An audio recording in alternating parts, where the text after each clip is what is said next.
Hi everyone, welcome to Seekers. मेरा नाम याशिका है और इस वीडियो में हम डिस्कस करेंगे MC Mishra report on Joshimath. आज से लगभग 50 साल पहले 1976 में एक एमसी मिश्रा रिपोर्ट जो है वो जोशीमठ के ऊपर दी गई थी कि यहाँ जोशीमठ में कितना कंस्ट्रक्शन होना चाहिए, किस तरह से कंस्ट्रक्शन और डेवलपमेंट होनी चाहिए। सो आइए इस वीडियो में हम यही सब डिस्कस करेंगे और कुछ ज्योग्राफी भी देखेंगे in context to Joshimath.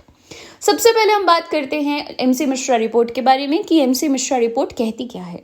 MC Mishra जो है वो उस समय के गढ़वाल के कलेक्टर थे और गवर्नमेंट ऑफ इंडिया ने एक 18 मेंबर कमेटी बनाई जिसके चेयरमैन एमसी मिश्रा थे and that is why this committee is known as Mishra committee और एमसी मिश्रा कमेटी। ये कमेटी 1976 में बिठाई गई थी और इस कमेटी की रिपोर्ट आइए हम देखते हैं। तो क्या कहा था इस रिपोर्ट ने अबाउट जोशीमठ। सबसे पहली बात that Joshimath is situated on the old landslide zone. तो देखिए हमारे जो हिमालयाज हैं वो लेयर्स में बने हुए हैं, greater Himalaya, middle Himalaya and then outer Himalaya. और हमारा जो जोशीमठ है ये मिडिल हिमालय में कहीं सिचुएटेड है उत्तराखंड में। और मिडिल हिमालय की जो लेयर है, ना सिर्फ मिडिल हिमालय, हमारा पूरा ही टोटल हिमालय जो है वो बहुत ज़्यादा ओल्ड स्ट्रक्चर नहीं है। These are the youngest fold mountains और ये माउंटेन्स जो के अंदर जो है वो लैंडस्लाइड और अर्थक्वेक प्रोन एरियाज़ हैं, काफ़ी सारे एरियाज़ हैं। ऐसा ही एक लैंडस्लाइड प्रोन एरिया है जोशीमठ और जो कि सैंड स्टोन पे रेस्ट कर रहा है, ना कि हार्ड रॉक के ऊपर। इसकी ज्योग्राफी हम थोड़ा और डिटेल में देखेंगे इन कमिंग स्लाइड्स। सो ये जो एरिया है ये टाउनशिप के लिए सूटेबल नहीं है। ये कहा था एमसी मिश्रा रिपोर्ट ने कि ये एरिया जो है यहाँ पर टाउनशिप नहीं बननी चाहिए, जैसा नेचुरली ये है उसे वैसा ही रहना चाहिए। और कुछ चीज़ें हमें जो है वो ध्यान में रखनी है। वो कौन सी? नो डिगिंग, यहाँ पे डिगिंग और ब्लास्टिंग नहीं होनी चाहिए। ठीक है, क्यों नहीं होनी चाहिए मैं बताती हूँ आपको। ये जो एरिया है क्योंकि ये जो है वो मिट्टी, सैंड और स्टोन के ऊपर है, ना कि हार्ड रॉक के ऊपर। तो जब भी यहाँ डिगिंग और ब्लास्टिंग होगी तो ट्रेमर्स आएंगे। हैवी मशीनरी जब यहाँ पर ब्लास्टिंग करेंगी और डिगिंग करेंगी तो ज़मीन में ट्रेमर्स जाएंगे जिसकी वजह से दरारें आ सकती हैं और वो दरारें वॉइड क्रिएट करेंगी। और आने वाले समय में जब ऐसी बहुत सारी दरारें हो जाएंगी तो मिट्टी शिफ्ट करेगी, जो सॉइल है वो शिफ्ट होगी और लैंडस्लाइड होगा और ज़मीन धंस सकती है। तो इसलिए कहा गया था कि यहाँ पर डिगिंग और ब्लास्टिंग नहीं होनी चाहिए। एक्सटेंसिव प्लांटेशन यहाँ पर करनी चाहिए। जो टिम्बर है, वहाँ पे जो ट्री हैं वो उसको काटना नहीं है, हालांकि और ज़्यादा प्लांटेशन करनी है, लेकिन हुआ उल्टा ही आने वाले समय में। एंड मेटल्ड रोड जो है वो प्रॉपरली मेटल्ड होने चाहिए, वहाँ पर पानी जमा नहीं होना चाहिए और फाइन ड्रेनेज होनी चाहिए। कहीं से भी, मतलब एमसी मिश्रा रिपोर्ट ने ये बहुत क्लियर किया था कि कहीं से भी वाटर सीपेज नहीं होनी चाहिए ग्राउंड में, प्रॉपर निकासी होनी चाहिए पानी की। तो ये रिपोर्ट में बहुत क्लियरली कहा गया है और ये रिपोर्ट आज से 50 साल पहले ही आ चुकी थी। अगर हमने इसके ऊपर अमल किया होता तो शायद आज जोशीमठ की ये हालत नहीं होती जो कि हुई है हमारे सामने। चलिए, तो अब जोशीमठ के बारे में देखते हैं कि ये जोशीमठ है क्या।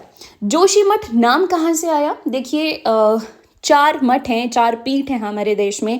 एक नॉर्थ में जोशीमठ है और वेस्ट में द्वारका है, साउथ में श्रृंगेरी है, शारदा श्रृंगेरी भी बोलते हैं, और वेस्ट में और ईस्ट में जो है वो पुरी है। ये 4 मठ हैं और इनके हेड जो हैं वो शंकराचार्य कहलाते हैं। तो आदि शंकराचार्य ने माना जाता है कि यहाँ पर तपस्या की थी और ये 4 पीठ जो है आदि शंकराचार्य ने स्थापित किए थे। आज इन चारों पीठ के जो हेड हैं उनको शंकराचार्य कहा जाता है। तो जोशीमठ जो है वो ऐसे ही एक इम्पॉर्टेंट पीठ है हमारे देश में, राइट।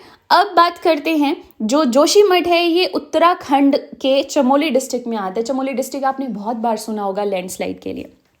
तो ये उत्तराखंड के चमोली डिस्ट्रिक्ट में आती है और ये सिस्मिक जोन 5 में आती है। देखिए भारत को जो है वो ऑलमोस्ट जोन्स में, सिस्मिक जोन में डिवाइड किया गया है। Seismic zone 2, 3, 4 and 5। तो 4 सिस्मिक जोन है भारत में और जैसे जैसे हम आगे बढ़ते हैं वहाँ पर सिस्मिक एक्टिविटीज़ जो हैं, अर्थक्वेक एंड ऑल, ये बढ़ जाती हैं। तो सिस्मिक जोन 5 मतलब अर्थक्वेक 9 रिक्टर स्केल के ऊपर हम इसको ले सकते हैं कि ये इतना ज़्यादा प्रोन है अर्थक्वेक आने के।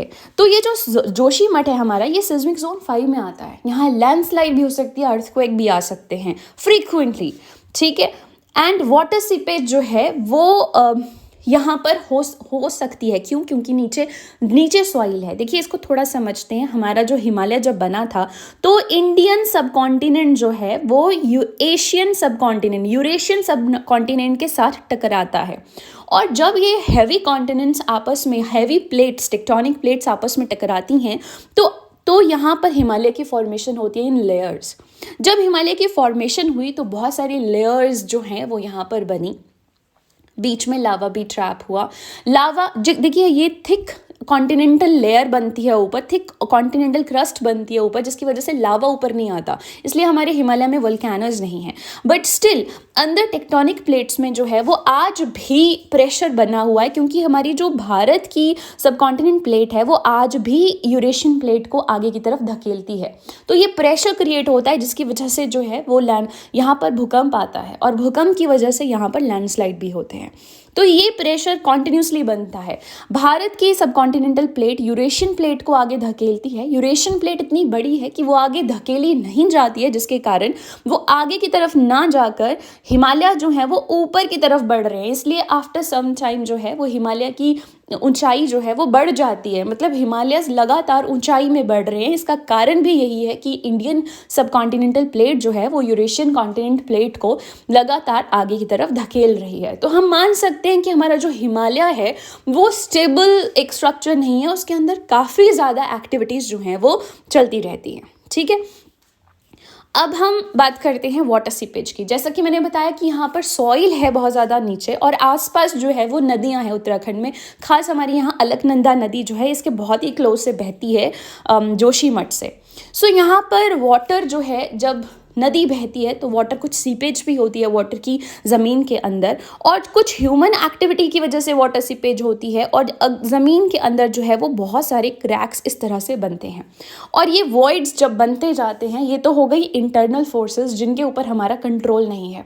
कुछ एक्सटर्नल फोर्सेस जैसे ह्यूमन वेस्ट जो जा रहा है, और दूसरा कंस्ट्रक्शन की वजह से हैवी मशीनरी यहाँ पर जब कंस्ट्रक्शन ब्लास्टिंग डिगिंग करेगी, जिसकी वजह से ये क्रैक्स और ज़्यादा बढ़ जाते हैं, और ये क्रैक्स बढ़ने की वजह से अंदर वॉइड्स क्रिएट होती हैं, जिसकी वजह से ज़मीन यहाँ पर धंस सकती है, जैसा कि हमने देखा कि अभी यहाँ पर हुआ है। ऑलराइट, सो ये जोशीमठ जो है वो सिस्मिक जोन 5 में आने के कारण हमें यहाँ पर कंस्ट्रक्शन इस तरह से नहीं करनी चाहिए थी। अब हम यहाँ पर कंस्ट्रक्शन भी हो चुकी है, एमसी मिश्रा रिपोर्ट को जो है वो ध्यान में रखा भी नहीं गया है, और उसके रिजल्ट्स जो हैं हमारे सामने हैं। ना सिर्फ जोशीमठ, ऐसे आसपास के और भी उत्तराखंड में कुछ एरियाज़ हैं जो बहुत ही ज़्यादा प्रोन है to earthquake and landslide. Now आज हम देख पा रहे हैं कि वहाँ के लोग जो हैं वो किस तरह से डरे हुए हैं, किस तरह से उनको यहाँ से रेलोकेट किया जा रहा है। पर क्या सिर्फ जोशीमठ के लोगों को ही डरना चाहिए? क्या और लोगों को भी आसपास जो है पूरे ह्यूमैनिटी को देखना चाहिए कि हमें किस तरह से डेवलपमेंट करनी है, या हम डेवलपमेंट किसे मानते हैं, and what is the cost of development? These are few questions जो कि हमें आंसर करने चाहिए, और इनके बारे में हमें डीपली सोचना चाहिए। आप कहोगे कि डेवलपमेंट होनी चाहिए but there should be balance, but मैं कहूँगी कि कभी भी हम ये फाइंड आउट नहीं कर सकते कि बैलेंस होगा क्या। नेचर और ह्यूमन जो चाहते हैं, नेचर किस तरह से रहती है और ह्यूमन जो है वो किस तरह से डेवलपमेंट चाहता है, क्योंकि आज आप डेवलपमेंट करोगे, कुछ टाइम के बाद ह्यूमन और ज़्यादा डेवलपमेंट करना चाहेगा उस एरिया में, और ये डेवलपमेंट की भूख जो है वो ह्यूमन में कभी नहीं ख़त्म होगी। तो ये जो प्रॉपर बैलेंस है, हमारा आइडियल बैलेंस जो है वो नेचर के साथ कभी बन नहीं पाएगा। सो कॉस्ट जो है वो कहीं ज़्यादा होती है जो हम सोचते हैं। अगर आज वो रिजल्ट्स हमारे सामने नहीं है तो फ्यूचर में वो रिजल्ट्स हमारे सामने आ सकते हैं। So do comment in the comment section कि आपको क्या लगता है डेवलपमेंट कैसी होनी चाहिए और किस तरह से होनी चाहिए। Thank you so much.